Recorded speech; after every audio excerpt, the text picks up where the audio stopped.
तारीख 2 जून, राज्य राजस्थान, जिला नागौर, जगह डीडवाना।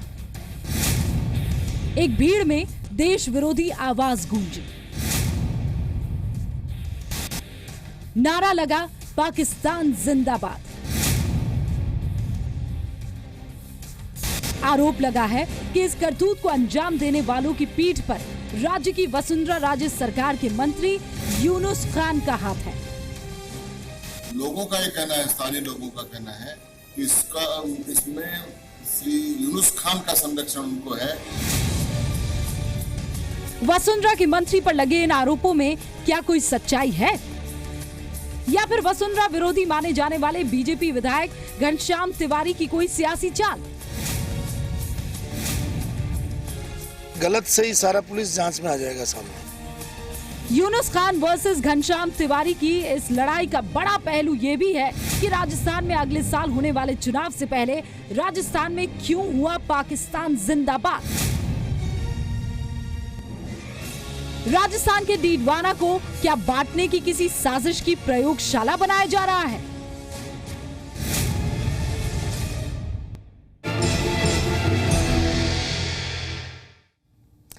नमस्कार, आप देख रहे हैं स्पेशल रिपोर्ट। मैं हूं आपके साथ में मानसा मलिक। राजस्थान के नागौर जिले के डीडवाना में देश विरोधी नारेबाजी का सच क्या है, ये सवाल अब बड़ा होता जा रहा है, क्योंकि वसुंधरा सरकार में एक ताकतवर मंत्री यूनुस खान पर आरोप लग रहा है कि इस नारेबाजी के पीछे उनके समर्थक हैं।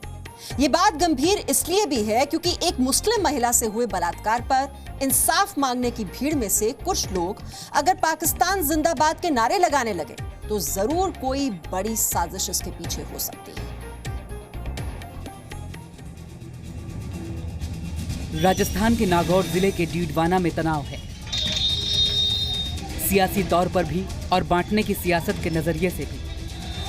तनाव सियासी तौर पर इसलिए क्योंकि राज्य की वसुंधरा सरकार में ट्रांसपोर्ट और पीडब्ल्यूडी मंत्रालयों की जिम्मेदारी संभालने वाले और डीडवाना से ताल्लुक रखने वाले यूनुस खान पर देश विरोधी नारेबाजी करने वालों का साथ देने का आरोप लग रहा है। और डीडवाना में तनाव बांटने की सियासत के नजरिए से इसलिए क्योंकि 2 जून को पाकिस्तान के समर्थन में नारेबाजी के बाद वहां सांप्रदायिक माहौल बिगड़ रहा है।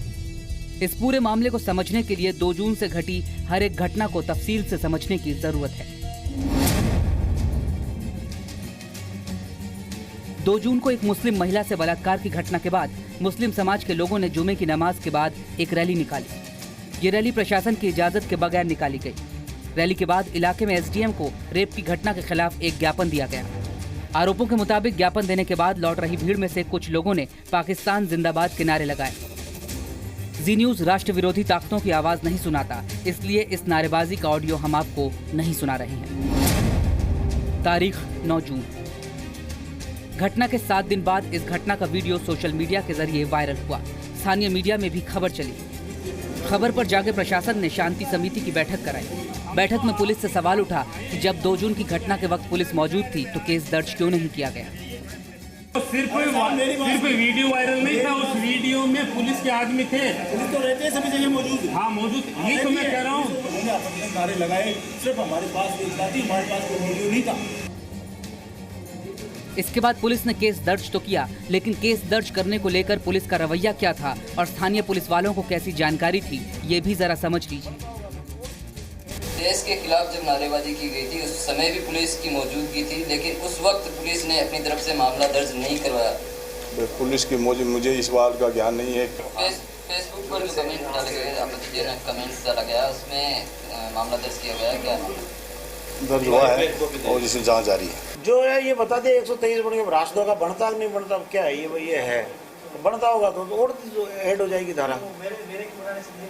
नहीं वो तो कानून बढ़ेगा, लगता है कि भाई राष्ट्र है तो लग जाएगी धारा, नहीं और जुड़ जाएगी धारा। इसमें तो बढ़ती रहती है, क्या ग्रीवेंस के हिसाब से इन्वेस्टिगेशन जुड़ती रहती है, कटती रहती है। तारीख 10 जून।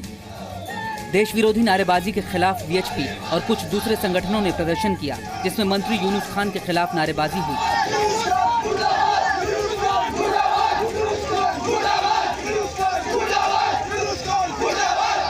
इस प्रदर्शन में शामिल कुछ लोगों ने स्थानीय बाजार को बंद कराने की कोशिश भी की, जिन पर पुलिस ने लाठीचार्ज किया।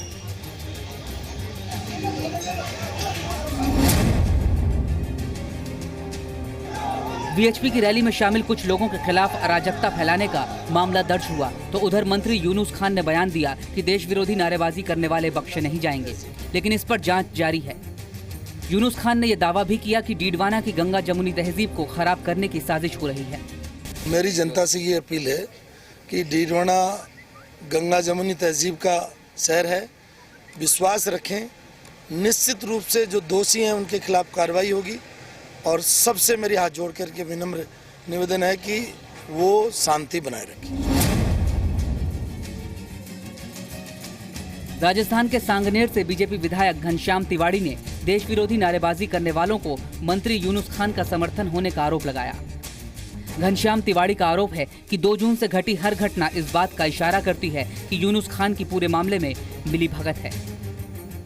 2 जून की घटना के बाद जब तक वीडियो वायरल नहीं हुआ पुलिस ने कोई कार्रवाई नहीं की, अर्थ साफ है कि पुलिस राजनीतिक दबाव में थी। नंबर 2, कार्रवाई की और जो केस रजिस्टर किया वो सांप्रदायिक उन्माद का किया है, जबकि राष्ट्रद्रोह का केस दर्ज किया जाना चाहिए था।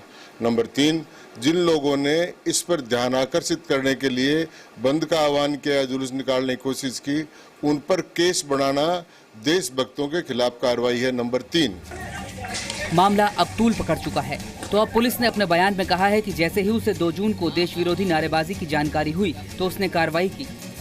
पुलिस ने चिराग पठान, मोहम्मद समीर, मोहसिम टाग और तस्लीम नाम के युवकों को गिरफ्तार किया है। इस मामले में 2 नाबालिगों की भी धरपकड़ हुई है।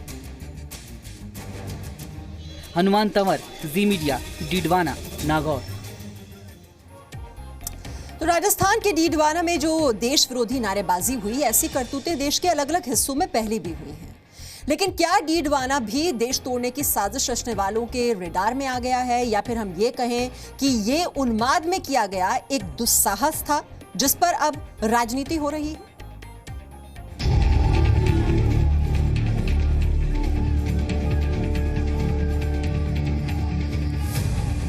2 जून को राजस्थान में नागौर के डीडवाना में घटी करतूत क्या देश तोड़ने के मिनी इंडिया प्लान का एक चैप्टर है?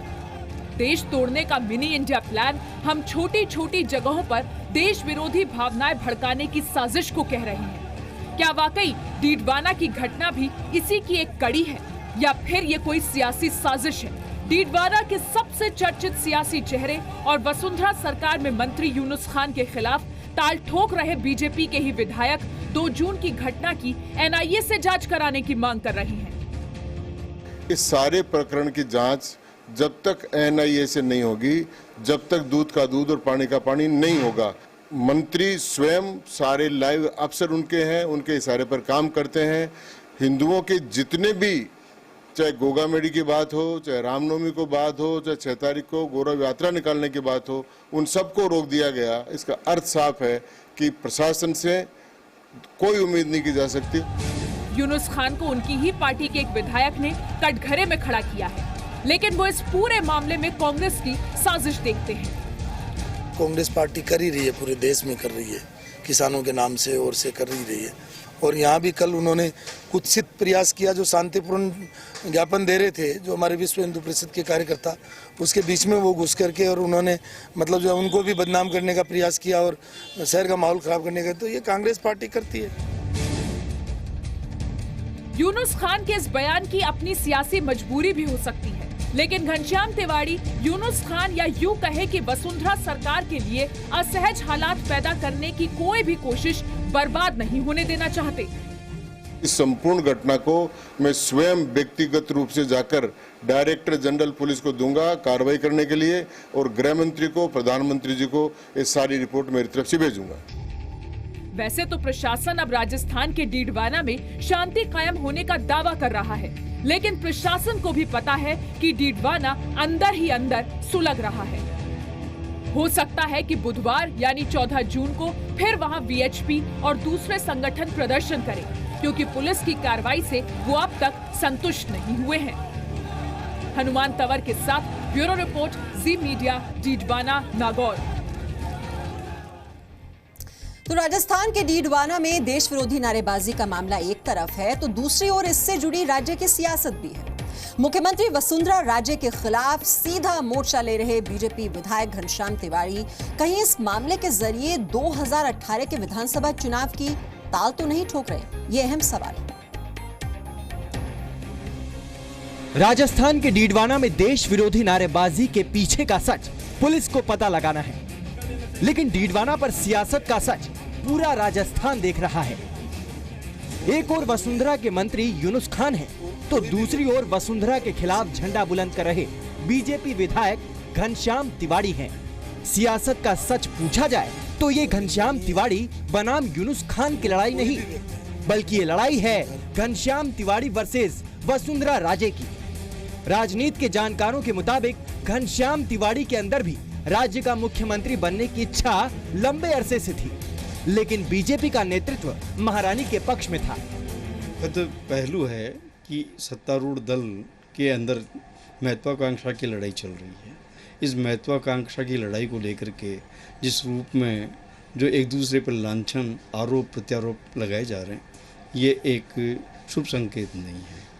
और जैसा कि माहौल इस समय पूरे देश भर में भाजपा के समर्थन में खड़ा है, उसमें ये कहीं ना कहीं एक दूसरा विपरीत संदेश भी लेके जाता है।